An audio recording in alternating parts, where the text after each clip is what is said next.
আসসালামু আলাইকুম বন্ধুরা, শুভ সকাল। আজকে সকালে ঘুমে থেকে উঠে দেখি আমার গাড়িটা পাংচার হয়ে রয়েছে। পরে নিয়ে আসলাম চাকাটা খুলে নিয়ে এলাম পাংচার বানিয়ে নিয়ে। এই যে পাংচারের মিস্ত্রি দেখেন, ওই যে মানে চেক করে দেখতেছে কোন জায়গায় পাংচার হয়েছে। ওই যে দেখেন, ওই যে পানি দিলে পরে ওই জায়গা দিয়ে আপনার লাহে লাহে হাওয়া বেরোবো, ওটা ধরা পড়বো। দেখেন ওই যে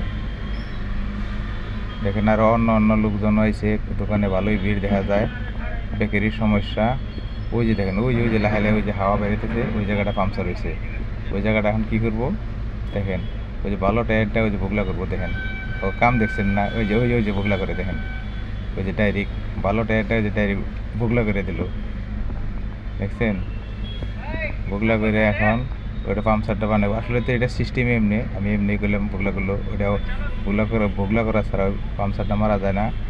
ওই যে দেখেন, যারা যারা আজকে প্রথম দেখতেছেন সবাই ভালো করে দেখেন পাম্পসার কীভাবে মারে। আর ভিডিওটা একটু শেয়ার করে দিবেন যাতে অন্য বন্ধুরা দেখা পারে। ভিডিওটা একটু শেয়ার করে দিবেন। আর দেখেন, ওই যে ফিতাটা লাগাইছে লোহার মাথায় লাগিয়ে একটু আঠা পড়াইলো, আঠা লাগাইলো। এখন ওইটা ওই যে ফুটা করছে, ওই ফুটার জায়গাতে ওই যে দেখেন ওই যে কীভাবে ঢুকিয়ে দেয়, দেখছেন? ওই যে দেখেন, ওই যে ঢুকিয়ে দিল, দেখেন। হ্যাঁ, ওই জায়গাটা এখন ওই হাওয়া বেরোনো বন্ধ হয়ে যাব, দেখছেন? ওই যে লিকবাটা হয়ে গেল। কত সহজ নাকি? সবাই একটু ভিডিওটা শেয়ার করে দিবেন অন্য বন্ধুরা যাতে দেখা আরে।